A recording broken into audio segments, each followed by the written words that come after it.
Shoot like Bronny does. Same stage. No way. Holloway from deep. Now he pulls the trigger. You see why I was saying? Just sent me a text. He said he made the right play. Okay. Cook left alone. Bruce Pearl really did text you? Come on, Ted. Don't ask those type of questions on national TV. Oh, 3-ball for DJ Wagner. He's got 11. That was a big question. 3. That was a big question, and rightfully so, about his game. He's taking it to the next level, DJ Wagner. And he's put into work, too, and now puts into work defensively. Get up, DJ! Just like that, a 1-point game. And just excited about the way these young men have competed throughout this game. Look at Elmarco Jackson getting after Jared McCain at half court. This has felt like a game. Fourth quarter. 1-point game, 5 minutes to go. It's crunch time right now. Collier always in attack mode. And taking it. Let's see, who else was in that mix? What's my point guard's name? I got to think about that list, but I can remember that class. Yeah, we'll get the research staff on that. Walter in the paint against Edwards. Great defense by Justin Edwards. 3-second call, turnover. When have we seen one of those in the McDonald's All-American? Right now, the defensive effort from his 2 stars coming in next season. I'm telling you what, he's going to get a competitive group. I don't know if they're going to win a lot, but they're going to be competitive. Oh, the East had a chance to take the lead. Instead, it's Collier the other way for the West. Loose ball picked away by Edwards. And the snowbird is Elmarco Jackson. An explosion at the rim. The East in front. Again, when you talk about his personality and really the way he conducts himself, you can see that he put thought into that answer. It's something he didn't just come up with when we were in that room Saturday. He thought about it long before, just like Isaiah Collier had a long time to think about that 3 he knocked down in the corner. And he wants to get into acting, he said. Yeah, Collier's headed to Hollywood. West back on top. Jackson for 3. Bradshaw, another offensive rebound. Got to pick it up off the deck. And Bradshaw guides it in. How about the emotion from the 7-footer? PB, is he one of those 5 guys that could get in the mix with number? Because if he plays like this, well, if is the big word, right? If is a huge word. But if we see this Aaron Bradshaw on a consistent basis, 2 letters never meant so much. Look at that, coming up with the steal. Give it back to him. And the lob, Wagner trying to find Jackson. It's through his hands, out of bounds. Americans, when it comes to the next level, they respect the game. They're serious about their game, and so you trust them in big moments. Holland ties the score at 103. No McDonald's All-American boys game has ever gone to overtime in the 46-year history of the event. And only one girls game has. DJ Wagner breaks the tie. The bucket for the East. And that's what he does best. Gets downhill, attacks the paint, and finish at the rim. And Corey, that was with his left hand. He can go right or left.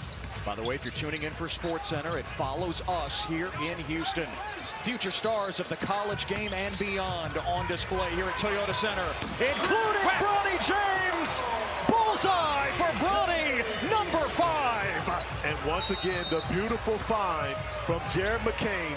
This is real basketball. The game, his teammates, his coaches, he never looks in the stands. He never looks at the camera.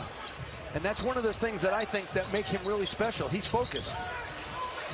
Wagner against Collier, the top 2 point guards in the class. Under a minute to play in regulation, and a foul called against Collier. That was a love tap in the Big East. Wagner rising up. It's an air ball. The West takes over with a 1-point lead. We got real basketball game, real calls here. Isaiah Collier now with the opportunity to get back. These 2 guys, you talked about it, PB. The competition between the 2 of them at the top of the charts. And we see it coming down in the final seconds of this game. Collier got past Wagner. Going reverse side. Stewart is there to effect it. The East on the run. DJ Wagner hammers it for the lead. 30 seconds to play. And a timeout for the East. But the West wants a goaltending on this. And it should have been. The ball hits the glass first before Sean Stewart gets a hand on it. But Justin Edwards with the nice find ahead to DJ Wagner, who's able to finish it off and give the East the lead right back. The basketball hits the glass. Once it hits the glass, Sean Stewart touches it afterwards. That is goaltending. A missed call on that end of the floor for the West turns into a bucket on the other end for the East. Paul, all set. Ooh, you on it. April 19th, senior class will be finalized in the rankings. Slight difference between the clocks. Under 20 to play in regulation. Sean Stewart taking Collier on the switch. Collier headed to USC, draws the foul. Just a smart play by Isaiah Collier, getting to his spot with the pump fake. Sean Stewart blocked. Gets a defender off his feet. High basketball IQ by Isaiah Collier. And Collier now 5 of 11 from the free throw line. He struggled from the line, and now, of course, what they make. Marco Jackson, who's on the floor, you got to be ready. First Collier for the tie. He missed it. Stewart the rebound. Got a foul if you're the West, and here it is with 8.7, and DJ Wagner, the first third-generation McDonald's All-American. Stewart with the block out, got possession. If he makes both, West can still tie it up. First trip to the line tonight for Wagner. 12, especially at a time where he could have tied this game. So the West now has McCain in the game, Reed Shepard, Collier. Got to think about next play right now. He's got to forget the last one. Let's say make sure Bronny's on the floor. James is on the floor. All shooters for the West. Down by 3. Here we go. McCain way off. Rebound by Stewart. And the East is victorious in the McDonald's All-American Boys game, led by the first third generation.